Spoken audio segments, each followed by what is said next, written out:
right, so here's what we have so far. Okay, what we have out of the two Einstein postulates, humor me real quick, what are Einstein's postulates? C is constant. C is constant is number 2. And I'll give you the name of it and see if you can describe it back to me. It's the principle of relativity. All observers at the same frame of reference, aka same velocity, are going to agree about physics. Basically, the rules of physics, Newtonian physics, everything in that textbook still works 100%. We will agree. And then also within reason, obviously it's not perfect, but Spain numbers off traveling here at 2 feet a second. Are we at the same frame of reference? No. In terms of relativity, are we basically at the same frame of reference? Yes. What separation are you looking for before you get to what we would consider relativity? 10% the speed of light, 0.1 c.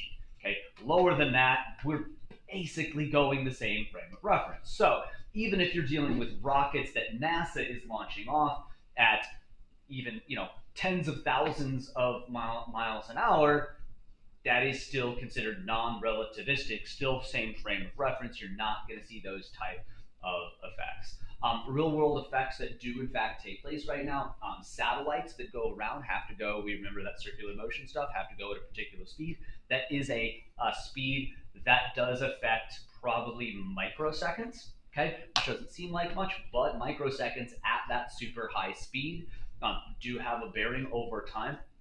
What it actually means is that GPS satellites are adjusted daily to readjust their time. Otherwise, they would start to put different things in the wrong spot on your GPS map.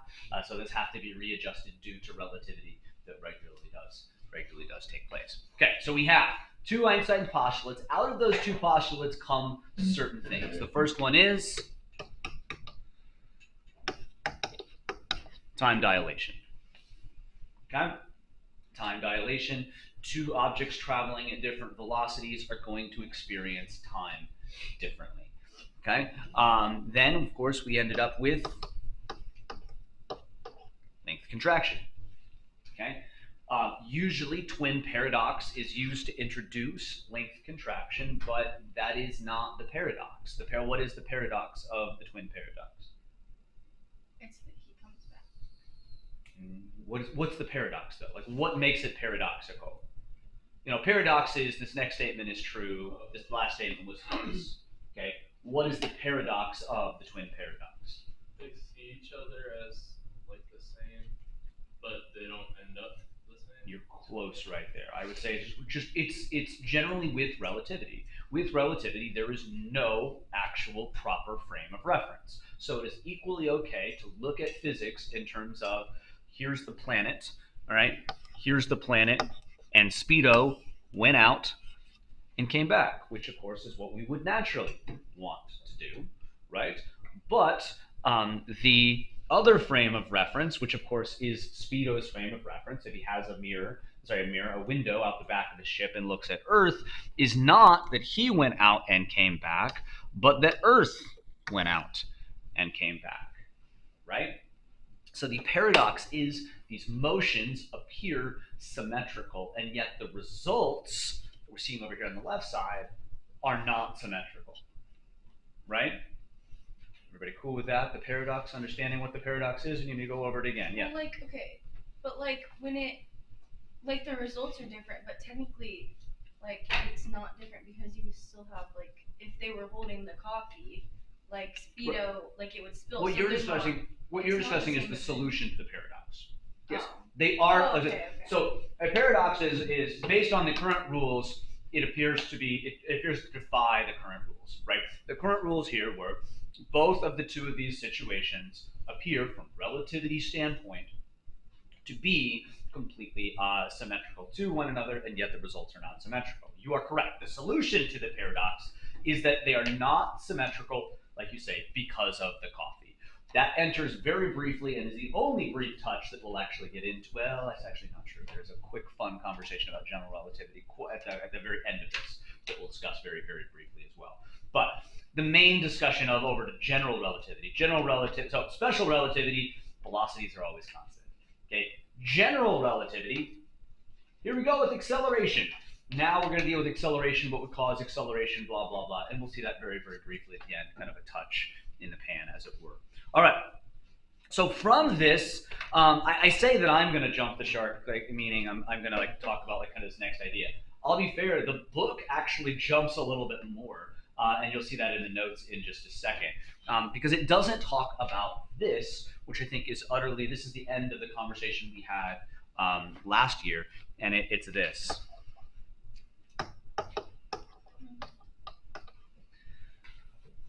The top one is called time dilation. The second one is called length contraction, and this guy right here is known as mass expansion.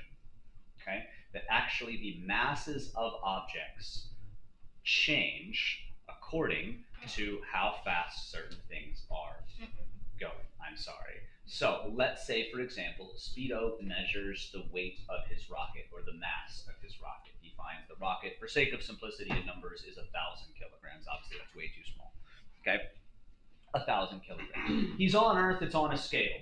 Okay, will both he and Go Slow agree that it is in fact 1,000 kilograms? Yes. Yes. Then the rocket takes off. Well, we've talked about time proper. We've talked about length proper. So let's discuss mass proper for a second. Probably based on the other two definitions, you should be able to get this relatively easily. What is the definition of mass proper? The mass on the event. Not quite. Let's run through all of them real quick. What is time proper? The time Measured by. the event. The Okay. at rest. Thank you. That's the important part. The time measured by the observer at rest to the event.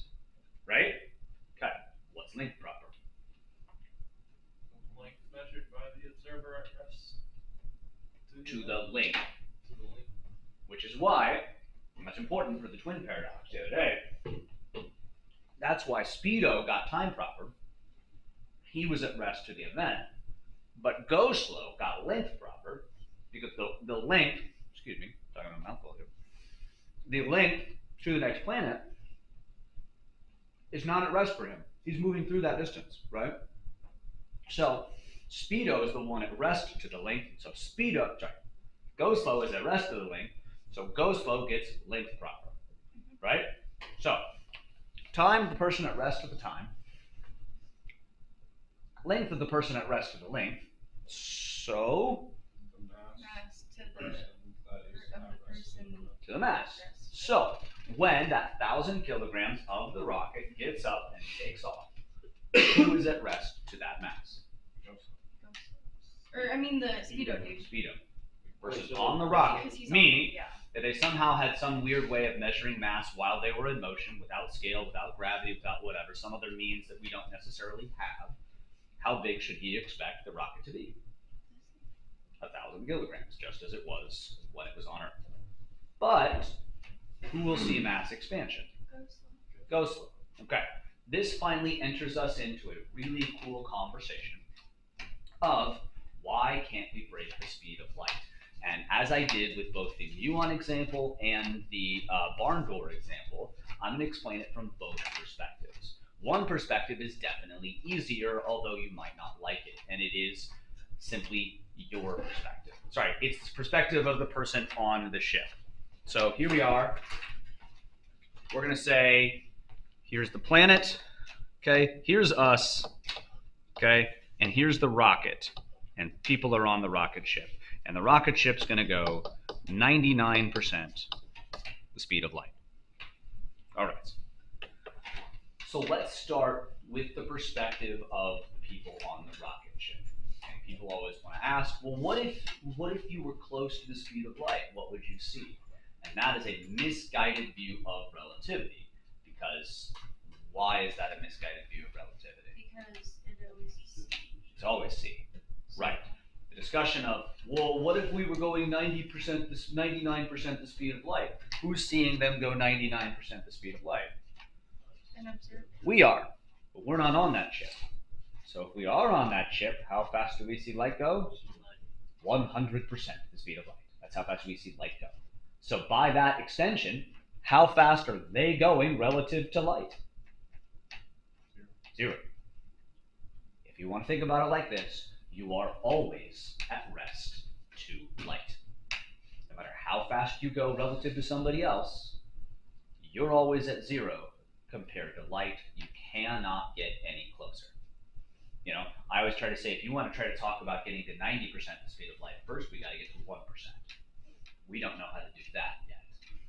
So, or 0.01%, blah, blah, blah. You get it. So there's the explanation from their point of view. But that's not us. We see light going C, and we see them going 99% C. So how would that work? Well, let's talk about this in the form of energy. What would make them go faster and faster and faster? Well, putting energy into the ship, okay? Via some, probably, if you're talking about rockets, it's probably going to be nuclear, but let's imagine for the sake of ridiculousness that it's a steam engine, okay? So you put wood in the back of that thing, it burns, it burns, it burns, it puts more energy in. Now, if you look at this guy right here, okay? You put more energy in, you put wood in, you put wood in, you put wood in, which you would normally expect, especially non-relativistically, you'd go faster and faster, right? As a matter of fact, this spaceship right here, if they like dropped things all along the way, right? Because it'd be hard to see Earth at a certain point in time, you're so far away. So you drop things, you could see that you are in fact getting faster and faster than those things. Because if you just drop something in space, like let's say you like open the window of the rocket or whatever, and just place something right up here in space. Okay, if you're going the same speed, what would that thing do? You just sit right next to you. But there's nothing to slow it down. There's nothing to stop it, so it would just move next to you. Yes. So you set it down like this, and then you can take off relative to it, and you would see yourself always going faster and faster and faster. So all the energy you put in goes in to going faster. Cool. Great. Except that's not what we would see them do. We'd see them pour more and more and more energy in. Okay? Potentially getting faster. 99.99, 0.999. Okay? Faster and faster, except they're not getting that much faster. All of that energy is not going in to them speeding up. And why is that? Well, let's do this. All of that work is the potentiality to put out force, right? So you put out, let's say, a steady amount of work, which in turn would put out a steady amount of force on the rocket. Now, given Newton's second law right here, that steady amount of force should usually make acceleration do what? Just more acceleration, just a constant acceleration, right? That constant acceleration in turn would mean faster and faster and faster and faster and faster. Yes? Okay. Except remember this thing we just got done talking about a second ago. What would gamma do the faster you go?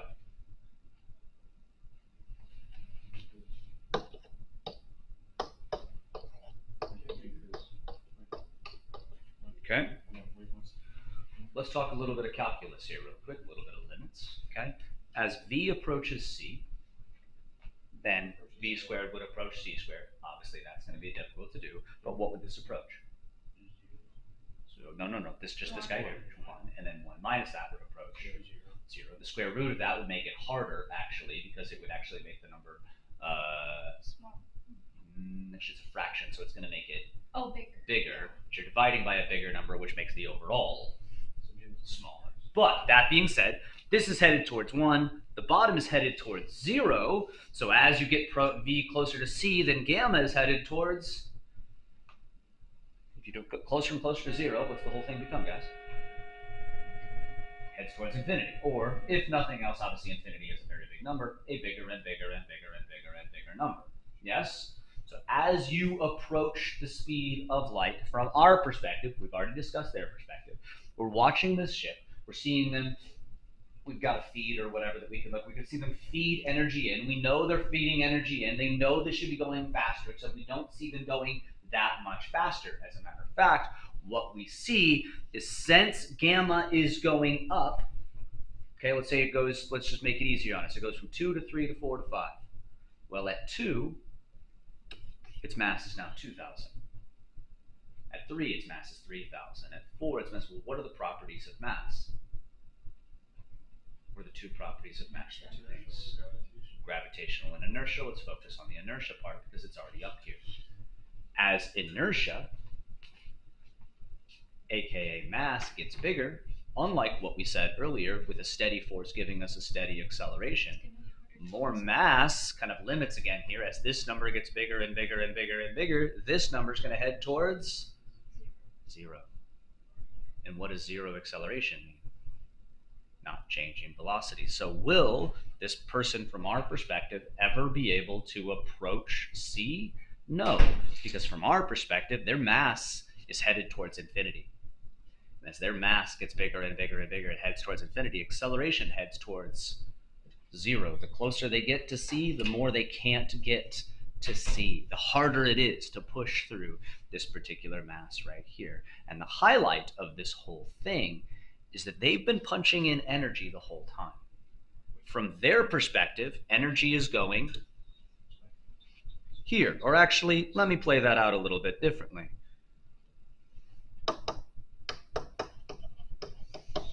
We'll assume they started from rest so I can make my life easier here. Usually, when we talk about kinetic energy, we entirely focus on this particular piece right here.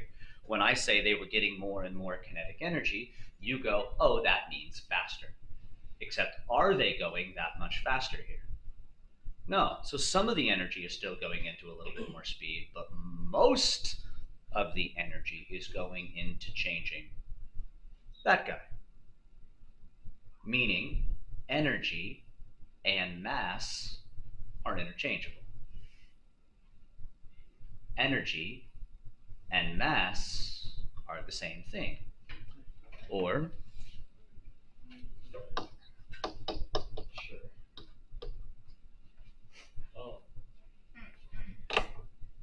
here's a troublesome thing about that equation you might not have noticed. From someone's outside perspective, that looks like 3 variables. That's not 3 variables. How many variables is that? 2. Which means energy is just a conversion of mass. No. Energy and mass are the same thing. Energy is mass is really concentrated energy. Put that in perspective. Let's say 1 kilogram. Where is it at? Where's my kilogram? Okay, you know where kilogram. Someone stole my 1 kilogram. What are they doing? Okay, 1 kilogram of mass. Calculate for me real quick. Shouldn't be too hard. How many joules of energy?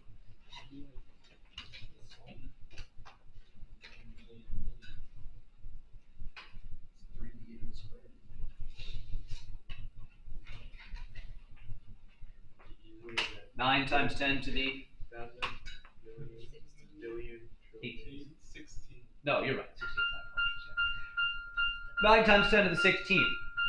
Easily more than is necessary for things like Hiroshima and Nagasaki. That is what essentially happens with an atomic bomb. If this is the material right here for an atomic bomb, and you were to somehow be able to measure afterwards, good luck with that. This mass no longer exists. We destroy the whole conservation of mass conversation, except we extend it to it is still conservation of mass and energy together because they're the same thing. You can trade back and forth between mass and energy, and you can, in fact, sort of arguably destroy mass right now, which I'm putting in air quotes for the people up there, because you're not actually destroying it, you're just turning it into its counterpart, which is energy. All right. What is so special about the 3e to the 8? Like, why that number? If you figure that out, you're going to have to talk to probably somebody above human level. There's things in physics that, why is the number what it is? All right. Now, let's finish this part and we'll be done with this chapter. So, now, E equals mc squared, you'll see in just a moment, is only half of the equation. Okay, we're doing some fun math today. He puts in air quotes because fun is relative to whether or not you like that little complex thing. But it's all relative. E equals mc squared doesn't make sense. How come? Because if you don't have a mass, then you don't have energy. We'll get there. What do you mean? But if you just No. said it, We will get there. described That you're bringing up a decent point, but we will get there. One thing I will say real quick before I continue this, going back to these set of notes, is I always love this conversation. Okay, so I've gotten done talking about, of course, you can't go the speed of light. You can't go the speed of light. You can't go the speed of light if you start with mass. You can go the speed of light if you don't have mass. As a matter of fact, if you don't have mass, the speed of light is the only thing that you can travel at. So let's talk about theoretically what that would look like for something going the speed of light. Now, nothing with mass, so no consciousness that we understand it right now could go that particular speed. But again, let's come back to this equation. What happens as v approaches c? What happens as v approaches c to gamma? It heads towards, okay, or if infinity hurts your brain, really big number, okay, infinity. Let's come back up here and talk about this, okay. Who would get time proper? Well, the thing traveling at the speed of light, assuming it would have any time at all, any finite time, times infinity, would be, based on our current understanding of time, there is a beginning and there will be an end. Okay, Big Bang's at the beginning. We currently believe there'll be an end of time. But for anything traveling the speed of light, we would see it as being infinite. If you reverse that, essentially, while we see light take time to get through physical space, something traveling the speed of light is always where it has always been going.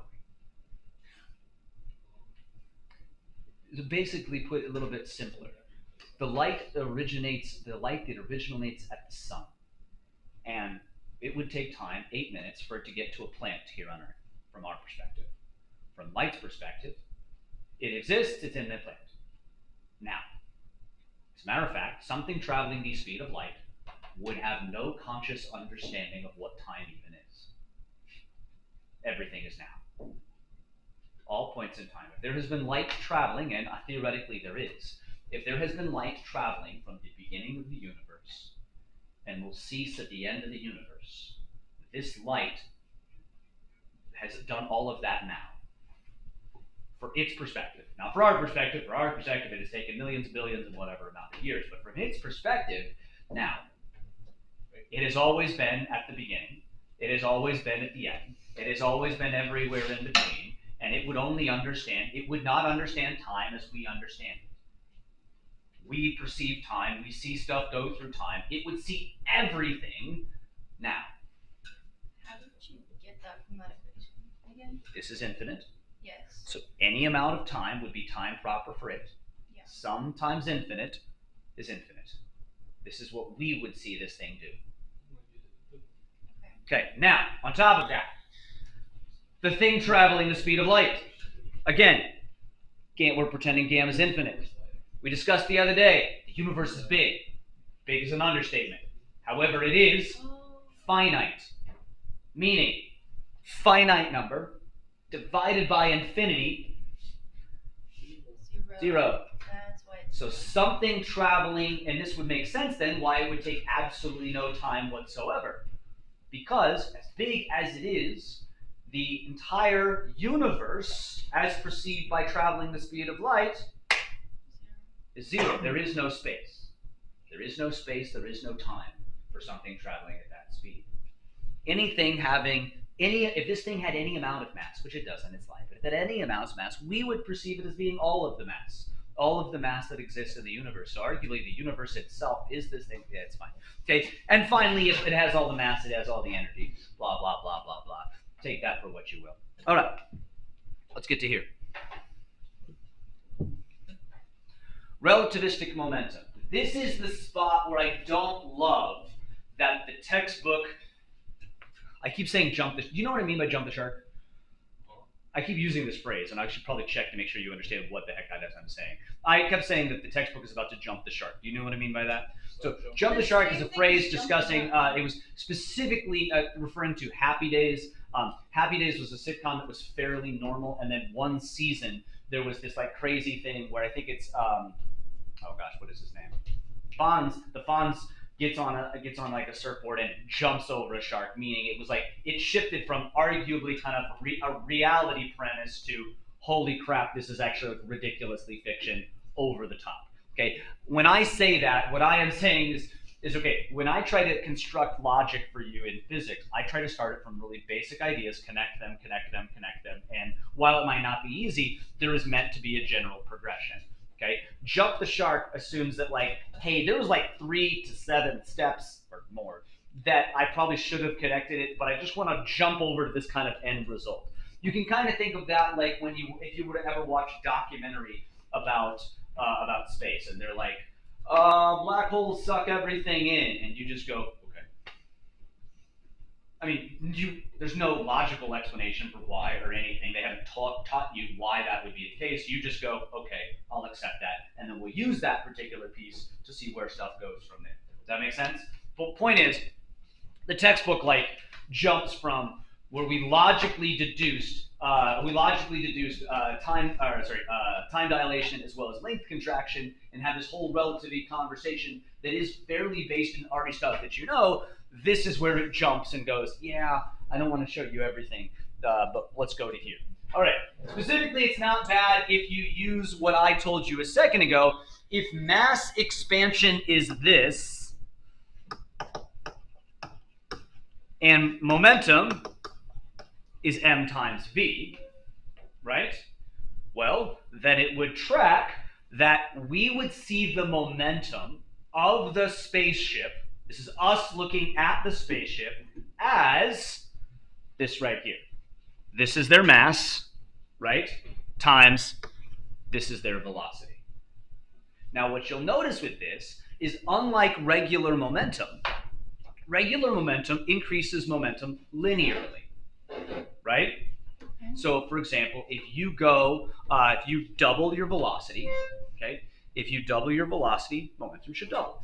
Easy stuff, yes? Except over here, doubling velocity, yes, that will add to that momentum, but what will it also do? Take away from the first part. No. What will doubling velocity also change in the equation? It'll Gamma. It will also increase gamma. So will momentum just go up by 2? It'll go up by 2 and then some. Right? Now again, this still works for us. Anytime we're doing this, it's probably good like, whoa, so is this not the equation? Well, technically the answer is no, it's not the equation. Technically the actual equation is that over there. But for all of us that are down here going fairly normal speeds, what is gamma basically? No, not 0. 1. Meaning that gamma is, I mean, it's not 1, but it's 1.00000000000 something. So 1, right? That's the idea. That's that block part at that 10%. Basically, you calculated the other day that the gamma of 10% was 1.005, right? So below 10% the speed of light is basically just 1, meaning if that is 1, then that is your equation when it's non-relativistic. How are we doing with that?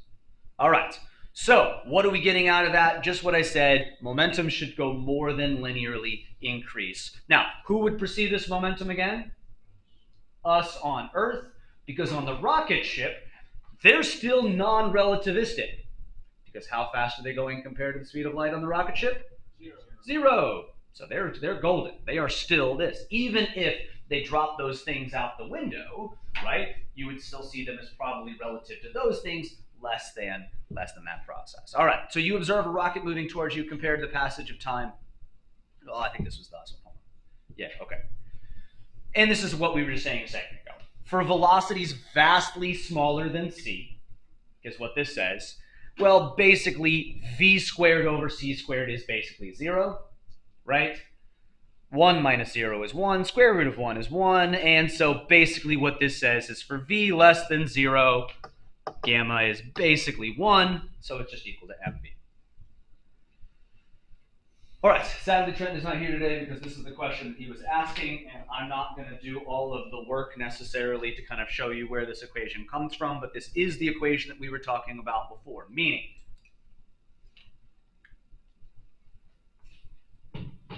if a baseball is thrown out here, if a baseball is thrown at a particular speed and the spaceship is going much faster, dealing in relativity, normal stuff would be like, let me choose some easy numbers.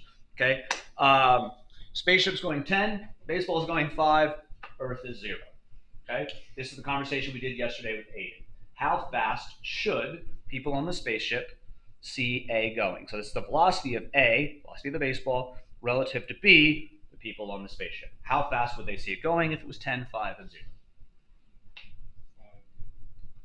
Negative 5, right? 5 meters per second back the opposite way.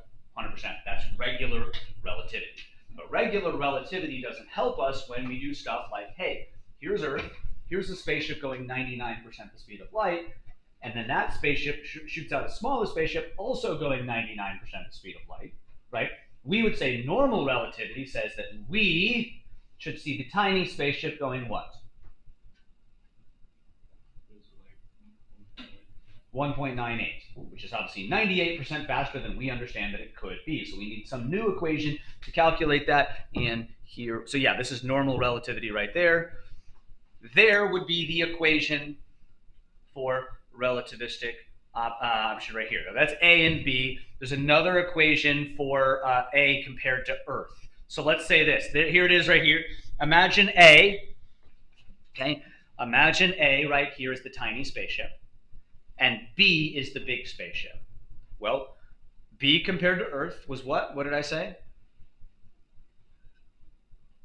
In my example, how fast was the big spaceship going compared to Earth? Like I said, 99%, right? 0.99 C. I'm sorry, yeah. Back to relativistic examples. I apologize. Yes, 99 C. Now, the tiny spaceship relative to the big one, AB, is also 99%, 0.99 C. So see if you can't do the math real quick. How fast should Earth see the tiny spaceship going? If that's 0.99 C and that's 0.99 C. I would do the math quickly on your page first before you try to punch in the numbers.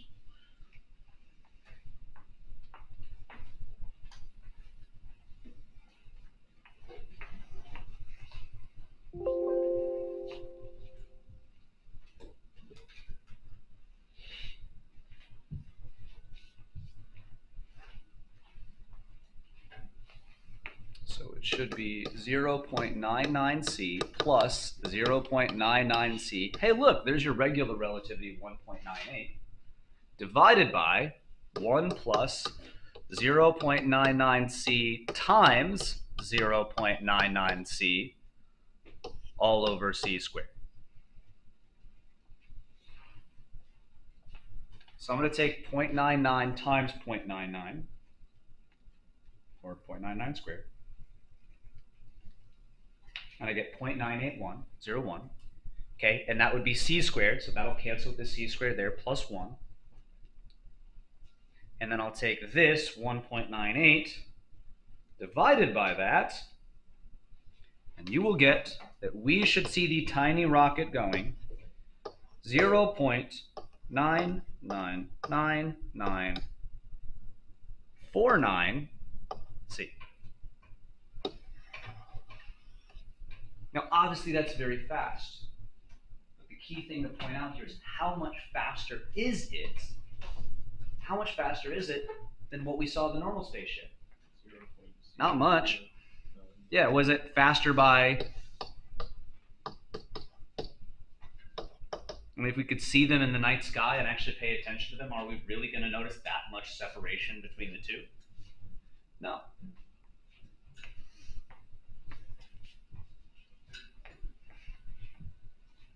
All right.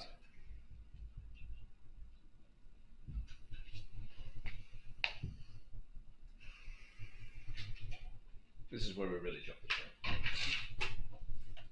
Okay, so I showed you a minute ago that momentum, relativistic momentum, is very similar to normal momentum. You should add a gamma in front. Kinetic energy gets weird. Kinetic energy is gamma times mc squared minus mc squared. That's the equation. Or if you want,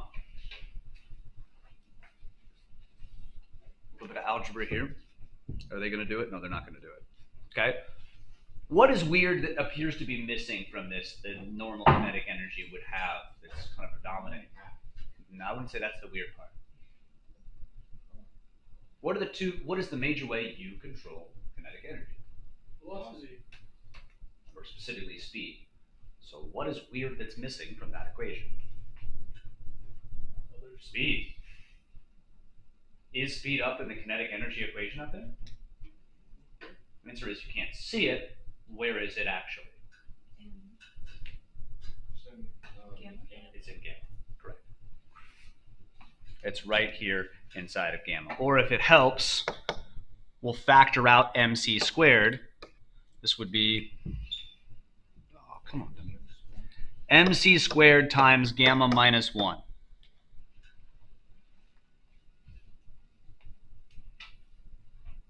That is the actual equation for kinetic energy.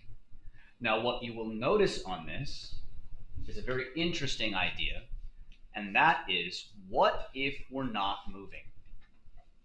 If we're not moving, normal kinetic energy would say that we have a kinetic energy of 0. Except, where is movement at in this equation? Where's speed at in this equation? Should be gamma. What will gamma be if you're not moving? No, I don't think so. Am I doing this wrong?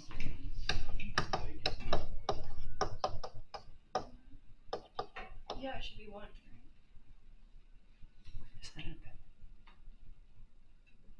Oh, that's why. So kinetic energy is the difference of these two. Okay? So the total, this is the weird part, that's right. So what I'm going to do is point this out, and I've always struggled with this particular next piece. This guy right here is total energy.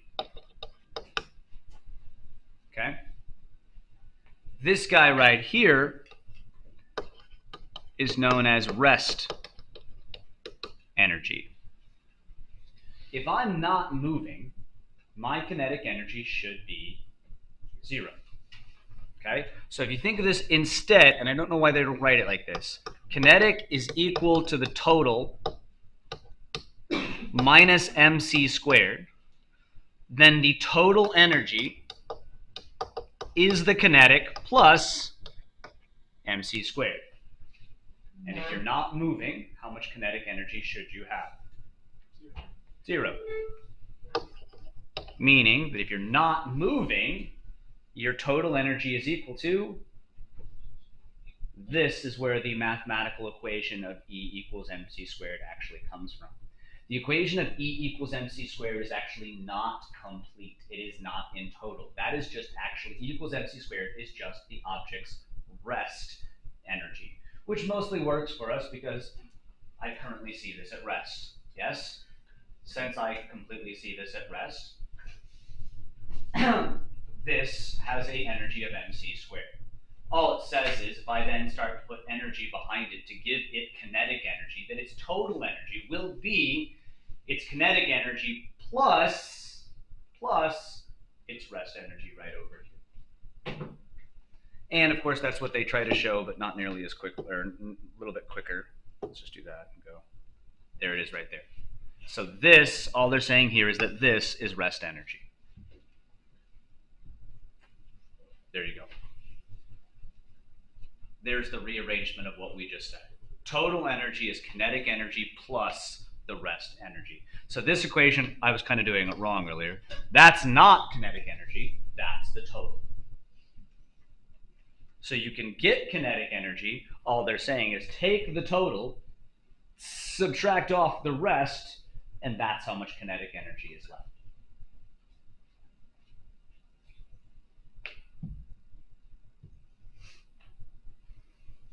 Or, if you want to put it in terms of change gamma out for its original equation, 1 over 1 minus v squared over c squared, here's your equation for total energy right there. And that also kind of has bear to it that E equals mc squared, because E equals mc squared takes place when what happens? No. when velocity is 0, when it's at rest, which means v is 0. V is 0 means that's 0. 1 minus 0 is 1. Square root of 1 is 1. And 1 over 1, that means gamma is 1, which is correct. I apologize for screwing that up earlier. So gamma is 1. So if velocity is 0, energy is equal to mc squared.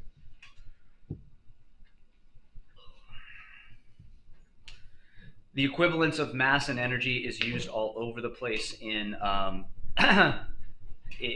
this is kind of a conversation I had earlier, so I'm not going to keep going with this. It's obviously used in nuclear power plants. It is why most people fundamentally believe that our future of energy has to take place in nuclear. We will run out of fossil fuels. Currently, with our current energy usage, we are not going to struggle to run out of nuclear energy anytime soon, assuming that we can work out kind of safe and regular ways of doing it. All right. Good luck with this next part. Okay, so what we have is total energy on the top left, okay, and momentum, the equations for momentum. We are going to now take the two of these and combine them together. You definitely want to be writing down this math, because it took me like 4 or 5 times through doing this math on my own before I kind of finally truly understood it. I tell you what, the first year teaching physics 2, looking at this next slide, we probably were here for like 40, 50 minutes while I figured it out, much less helping them get it. Okay. So, first thing we're going to do, and just so you know again, with anything math, you go, how do we know to do this? Again, trial and error, messing around with stuff. They're going to square energy and square momentum. Okay? Boom, boom, boom. Here we go. Everybody cool with that? Just basic. You square E, you square everything inside. Now, this equation is wrong. This equation right here is wrong. What's wrong about it? C should also be squared. Yes. C squared should be in here. This is gamma times mc squared squared. So there's a couple of spots. That didn't help, by the way, when I was trying to learn this the first time, that I didn't notice that there should definitely be a 2 right there. All right, moving on. So, okay, we're going to take energy squared, or this whole term, and subtract p squared c squared. Now, p squared is this right here. Okay, this guy right over here. So p squared would be this, and then we're going to add another c squared. So this is actually getting it right. This is right here. And this is right here, okay? This extra c squared is because they're multiplying by c squared here. Don't worry about y yet. I will get to y towards the end and develop. Just try to track the math right now, okay? All you should see, following the math, there's a lot on the board, is we just got done discussing this. This is total energy, right? This is, going back real quick so we can see it, that is this guy right here, right? Total energy, okay? And momentum, of course, came from this guy right here. All right. So the top line, I think you should be good with, okay? And again, you want to get into why we do the math on this, you got to work around, like, you know, when they did this, they're going from both sides and spending days on this, not the 5-10 minutes that I'm going to try to use to explain this right now. But now I take E squared, so this guy, minus P squared, this is P squared, times C squared. All right, now, what can I do with this? Well, what I'm going to do is I see gamma squared in both terms. Cool with that? Okay, so gamma squared is being factored out here, leaving us with PC squared squared, this term. So just pulling out gamma squared out of that guy, and I'm going to pull gamma squared out of that guy, which is going to leave this as m times c squared times v squared. Now you will note that they kind of flipped these right here, and you can probably start to tell kind of why, because I got an mc squared here, and I got this MC, not quite the same because it's not squared. So, jumping the shark. All right, so watch this first. Watch the big parentheses. I'll come back to the gamma. If I pull MC squared squared out of both terms, well, this would be easy. Pulling this out of this term would leave a 1. Yes? Now you're going to say, well, you can't pull, and if it helps, if you want, m squared c to the 4th, right? You can't pull mc squared to the 4th out of here because that's just m squared c squared, right? Well, how could you pull out another c squared out of it? Just put another c squared on top while dividing by c squared. Yes? So pulling out of this first term, I'd get a 1. Pulling out of this second term, we would be left with v squared over c squared. So this and this is a result of simply factoring out mc squared out of all of this big parentheses. Can follow? So the question is, where the heck did gamma go? What is gamma? 1 over the square root of 1 minus v squared over c squared. Therefore, what is gamma squared's equation? That was gamma, so what's going to happen to this whole thing if I square it? 1 over 1 minus v squared over c squared. And then you can, and it's what's the thing, so you flip it. So gamma squared is equal to this, aka this. Got me? Now what's nice about that is now we have 1 minus v squared over c squared divided by 1 minus v squared over c squared. So what does this whole mess become? 1. Meaning e minus pc squared, e minus p squared c squared is equal to mc squared squared. Okay? Following the math, kind of want you to follow it, but more so, let's write down the final equation of that. What we just proved is this. E squared, just moving this to the other side, actually moving this to the other side, E squared is equal to P squared C squared plus MC squared squared. Now, what are the results of this? Let's start off with the easy one that we should already know. What should the momentum of an object be if it's not moving? 0, which would mean you are left with, canceling this guy out, E squared equals MC squared squared, or E equals MC squared, which we already know. That's rest energy. Yes? Here's the more interesting one that we get out of this and why we really have to push this hard. According to this equation, is it possible to have energy without having mass? According to this equation, oh, you can. What would your energy be equal to if mass was 0? Well, that would cancel this out right here, leaving us with your energy would be equal to PC. Now, I hear you, what you're about to say. What you're about to say is, well, I know momentum to be equal to mv, except, heads up, I actually talked about this all the way back in momentum, but it's a very high likelihood. It's not an easy thing to catch, and so you might have missed it. So let's put it up here again real quick. At the very beginning of them doing Newton's second law, come on,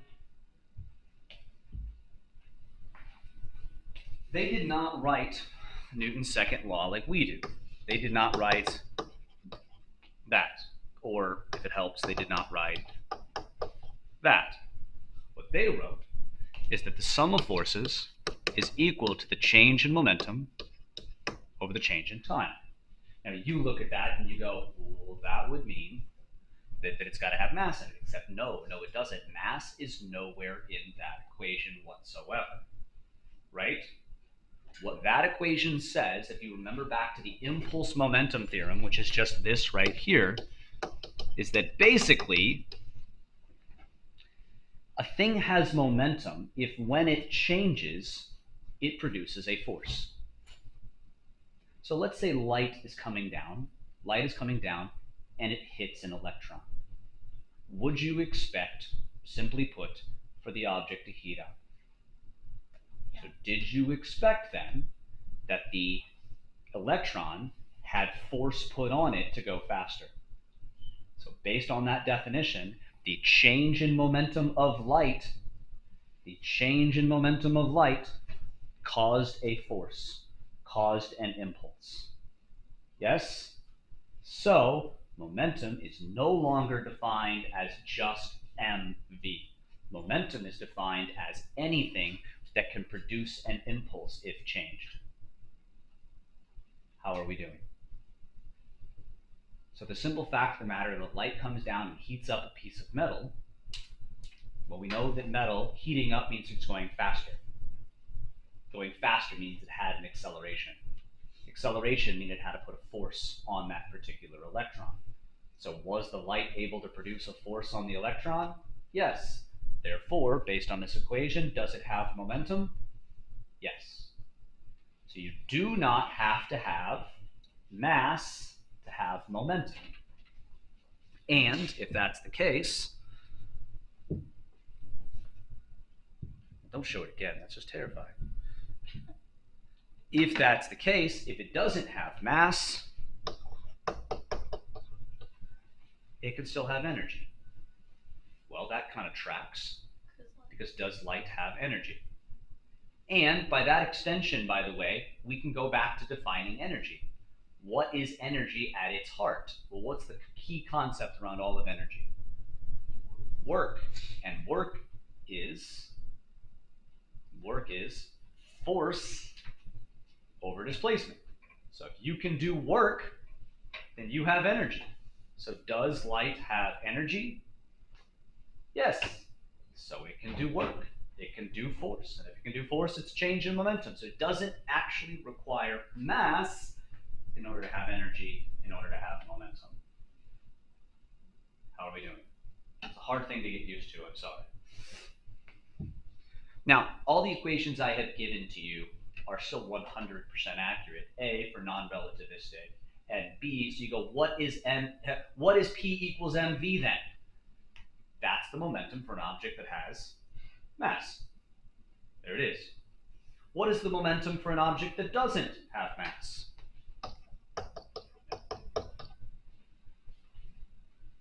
Just rearranging that algebraic equation. The momentum is how much energy it has divided by c.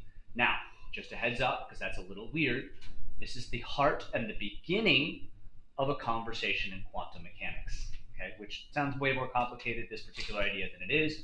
We're going to table this in this chapter. The reason I want to do this right now is not something that you are going to need on the test for this chapter, so if you're kind of blown away, don't worry, this is not specifically testable. It is an idea that becomes absolutely pertinent. This equation will come up a crap ton when we get into chapters 27, 28, 29, and 30. So that's why we have to address it now. And you're seeing exactly right down here, if momentum is zero, aka if an object is not moving, we have rest energy right there. And if an object has zero mass, you get energy equals PC, the energy of a light something without mass, something going, I said earlier, if you don't have mass, you're definitely going the speed of light. You're going the speed of light. If you don't have mass, somehow if you're able to shed all of your mass and still exist, you are going to be going the speed of light.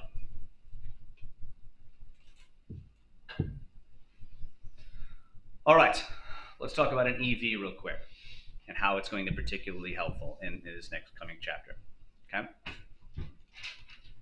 An EV is 1.6 times 10 to the negative 19th joules. If you remember a volt is how many joules of 1 coulomb going through a particular amount of energy, a potential difference. Yes, I know it's been a minute. Okay, E stands for the elementary charge, not electron. So the elementary charge, 1.6 times 10 to the negative 19th, times 1, of course, gives us this much energy right here.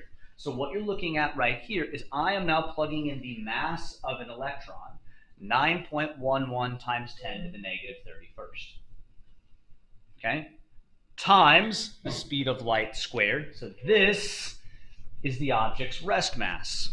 Ridiculously tiny, yes? Because it's so ridiculously tiny, it makes more sense to talk about this number in terms of electron volts. But if you went directly to electron volts, it would still be super, super small. Like, for example, just do this real quick in your calculator. Take 8.2 times 10 to the negative 14 and divide by this energy right up here. Divide by 1.6 e to the negative 19.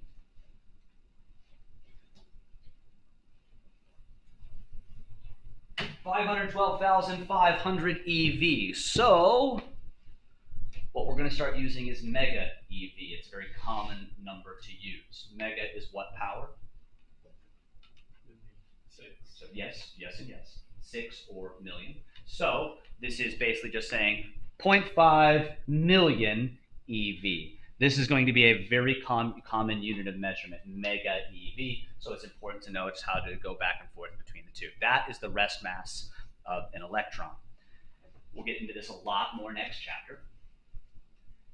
So you guys have heard of the atomic unit. Okay? The atomic unit, up until this point, my apologies, this is the part of the physics where I kind of shift over to a heavy amount of chemistry. Okay? The atomic unit in chemistry, up until this point, basically when you want to just explain it really quickly to a kid, you go, 1 U is a proton. 1 U is a proton, and neutrons are the same, so 1 U. Since mass and energy are equivalent via mc squared, 1 U is simply this much energy. By the way, all they did to get this here is replace this number for the electron with what? 1.67 times 10 to the negative 27. Yes, proton. So that number gets replaced there with that. So this is the amount of energy, mass. That was on purpose. Okay? And notice this is the energy, but it is divided by c squared. So 1 U is equal to this much energy divided by c squared. If E equals mc squared, then m equals E divided by c squared. Yes?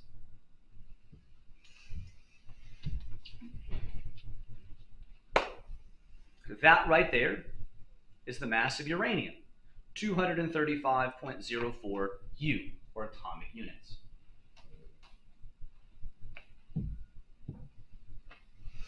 This is the rest mass of that particular guy right there, 231.U, and they're just going to use this number right here to equate, to just convert how many U to how much energy has control within it. By the way, one thing is wrong about this equation. This should be E equals mc squared. Well, this is m. This is m actually converted. And so you'll notice you're dividing by c squared over here. Where does that go? They should have also multiplied by c squared over here, which would have canceled the two of them, leaving just energy at the very end. Yes, okay, this is what I wanted to get to real quick at the end. All right, you're going to do problems like this. So I'm going to kind of briefly explain the problems that you're potentially going to have to do, okay? It's not that hard, and it'll walk you through it, but essentially you have this. If you have 4 separate protons, okay, right here, and they need to go through an interaction to become a nucleus. Now, obviously, they wouldn't do that easily because proton, repelling, blah, blah, blah, blah, blah. The attraction would happen to be at a strong force. But that energy has to come from somewhere. What energy source do they have down at that level? They can't burn gas. They don't have any. What is the only energy source at that level? It's the mass of the objects themselves. So if you take 4 separate protons and combine them into a nucleus, what you will find is that the mass of the nucleus is smaller than that of the 4 individuals. Why? Because energy They burn the mass, have the energy to combine it together. The difference then between those masses multiplied by c squared is the exact amount of energy in that nuclear reaction. So you can take the mass of the objects before, the mass of the objects after, find what that difference is, multiply by c squared, and that will tell you exactly how much energy was in that particular nuclear reaction.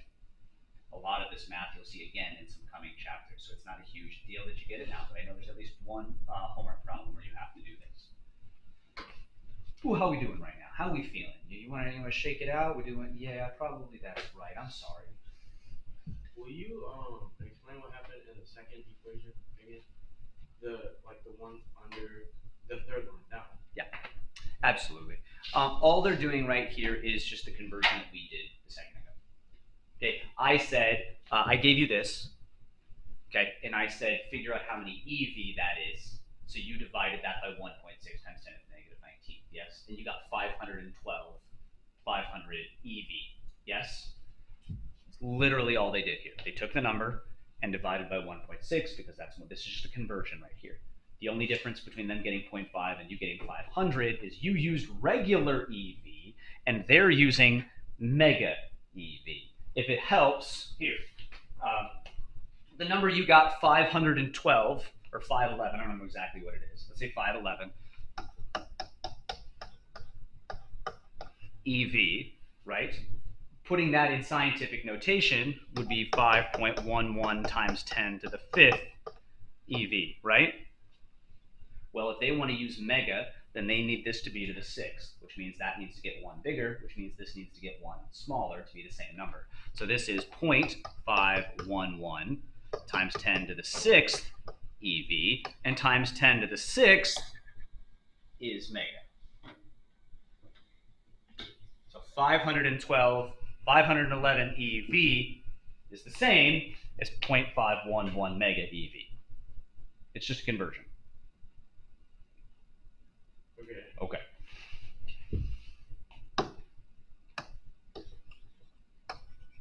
Yeah, it's so messed up. I felt like this way when I learned, when I was in relativity classes the first time as well, where like, and this is again, I commented on this before, where I will try to say this is easy, not to make you feel bad or whatever. It's more of a no. This is not what you're struggling with. You know how to do this. But it's so hard to make that separation. Your brain is already fried by these super complicated ideas and what it is we're doing. And then I come up here and just do a conversion in front of you, moving some decimal places around. You're like, that's so weird. This actually won't be. Give yourself like a half an hour and come back, revisit. You're like, oh, of course, that's exactly where that came from. No big deal. But it does make it easy now. Jaded. Where does the mass, like in mass expansion, come from? Where does energy come from? Oh, no, excellent question. There's an excellent answer to that. Where does the mass and mass expansion come from? Oh, that's back to this conversation over here. Right? Maybe? Still trying to finish my soup here, by the way. Ready to go? Okay, so this is this conversation here, right? What I tried to show is that from the perspective of people on the spaceship, blah, blah, blah, they should only see the speed of light going c, right? Therefore, they are at relative rest to the speed of light. Therefore, every movement they make, if they drop something out the vehicle and don't look at Earth, they're just trying to compare to that vehicle, is non-relativistic, right? Meaning, for them, in the spaceship, energy is becoming speed. In the spaceship, they're just going faster and faster and faster. They're pouring energy in, they're speeding up. By the way, in this example, I think I did you a disservice by putting this up here. Okay, we are assuming that they're not a solid speed, but they're going faster and faster and faster and faster. Okay, they're speeding up, they're speeding up, they're speeding up, they're speeding up, right? So from their perspective, they're only ever speeding up. It's all going in to speed, right?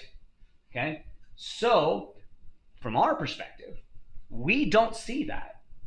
We can see the energy they're putting in, see relative terms. Let's say we worked it out ahead of time. They told us this is how much energy we're going to put in on this day, so you always know we're always going to put in the same amount of energy. But we look at their speed, Okay, we look at their speed before and after, they put in the energy, and what we notice is that there's not enough speed. The energy that they're putting in is not going to speed. So where is the energy that they're putting in by burning all of that fuel? Where is it going? Mass. It's the opposite of what we just did a second ago. The opposite of, I said, three protons are here. What do? They use their mass to get energy. The opposite is the case here. The energy that we're pouring in is turning into mass. Where does the mass come from? Energy. But aren't they using the energy to go faster, so they should be losing? From whose perspective? Would they see themselves getting any more mass in? No. So, from their perspective, going back here, from their perspective, they put in some number right here. They put in some number. Who cares what it is? From their perspective, this is constant. Therefore, this is constant, and all of the energy given to all of the force, given a certain amount of inertia, all of it goes into speed from their perspective. Which is fine, except from their perspective, they can't get closer to the speed of light. So let's talk about us where they are kind of closer to the speed of light. They're only 1% away. They're very, very close. But from our perspective, they put that energy in and they still get that same number, right? Except from our perspective, this number keeps going up and up and up and up. If that happens, then this number goes down and down and down and down. And if that's the case, then I'm not getting the necessary acceleration that would normally go with the amount of energy that we're putting in, right? This is not speeding up like we expect. So where is the energy going if not to speed? The energy is going, like we said a second ago, to mass and a little bit of speed as well. But the more mass, the more inertia, the slower the acceleration. So again, you asked where the mass came from. Well, from their perspective, there is no more mass, so it's a moot conversation. The only people that would see more mass is us on Earth, and where that mass is coming from is the energy going into mass, which they would see going into speed. All right, whew. It's a big day. It's a big day. Remember Jaden earlier when I was talking about having to go be with my kids and cut their hair, and you guys were probably thinking to yourself, that's stupid, that's a really easy task, you shouldn't have any issue with that. I will be tired. All right, moving on. Okay. How do the Oh, guys, just humor me here. There's so many things, and I want to answer all of them, but we I got 5 minutes to discuss general relativity with you. All right. You should space it out. We've already spent too much time on this chapter. What are the two properties of mass? Gravity and inertia. Except we just saw a minute ago that you can change your mass and therefore change inertia. No big deal. Except that would also mean if that mass is bigger, what is also true of the rocket from our perspective? Gravity's bigger. The more mass it has, the more gravity it has. So you're seeing equations that you've seen before. These are the two main equations that bear with them the ideas that we have discussed, right? Technically, if you'll remember from last year, just doing this very, very quickly, the shortcut of this top equation is just this right here. Fg equals mg, where g has this stuff right here. All that buried inside of the gravitational constant, the mass of the planet, or whatever object is causing it, okay, and r squared being the distance to that particular thing. If you use the mass of our planet and the radius of our planet and big G, you always calculate that that circled number is 9.8 newtons per kilogram, or meters per second squared, but humor me real quick. So that's G. This is inertia. I discussed quite a few times last year the fact that it's sort of clear that they work the same. As a matter of fact, when I first introduced you guys to F equals mg, that equation on top, I actually started with this equation right here.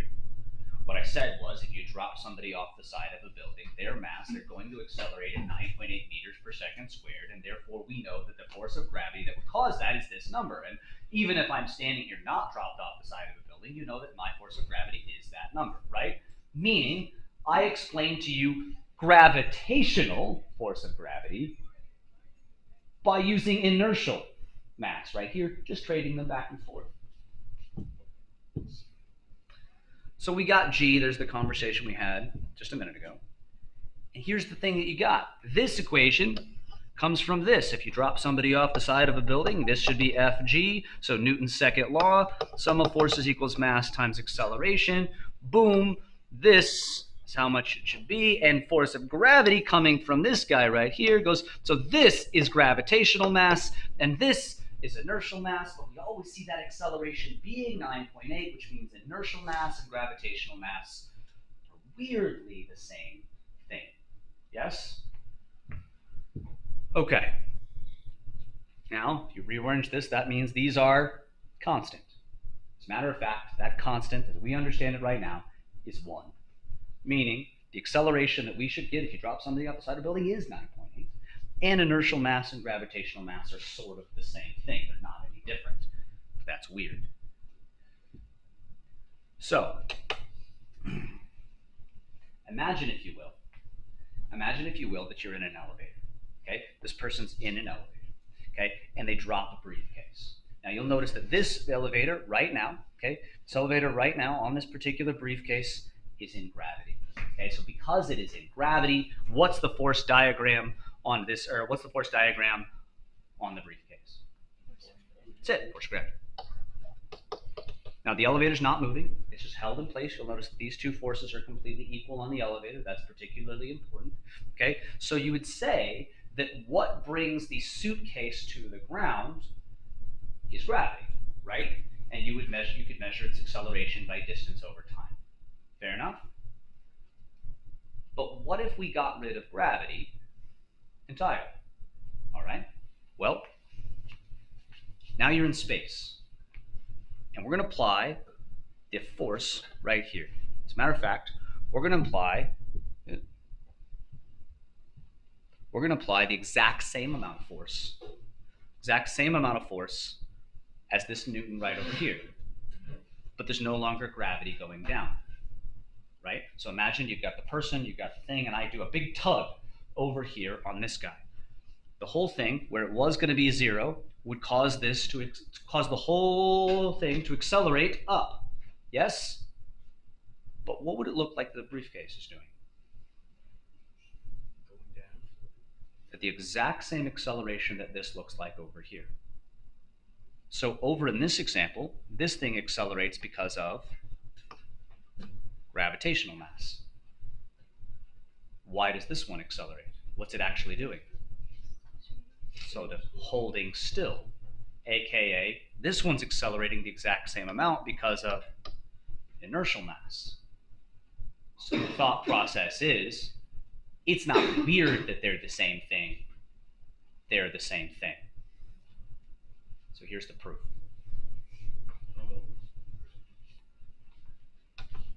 If we were in space again, so this is reversal of the last time, and you're in an elevator, and you turned on light, a laser beam that goes across, you would expect, because of inertia, that's just going to stay going in a straight line path. I'm air quoting people do, which would mean it would look like the light bends, right? Again, the light's just going straight, but we're accelerating this way, so it looks like the light bends, right? That would be because of inertia. So, shouldn't gravity do the same thing? If gravitational mass and inertial mass are the same thing, which we kind of showed in this example, and inertia causes light to bend, shouldn't gravity then in turn cause light to bend, meaning inertial mass and gravitational mass are literally the exact same thing? And the answer is, Einstein predicts this in 1905, and around the time of World War II, they go to an eclipse, and they look into the night sky at where a star should be. But because that star that light is traveling through the path of the sun, which has an incredibly large amount of gravity, that gravity causes light to bend, causing the star to appear in a different location. Meaning, gravitational mass is the exact same as inertial mass, and gravity therefore changes speed, and gravity therefore changes time. I can't do this.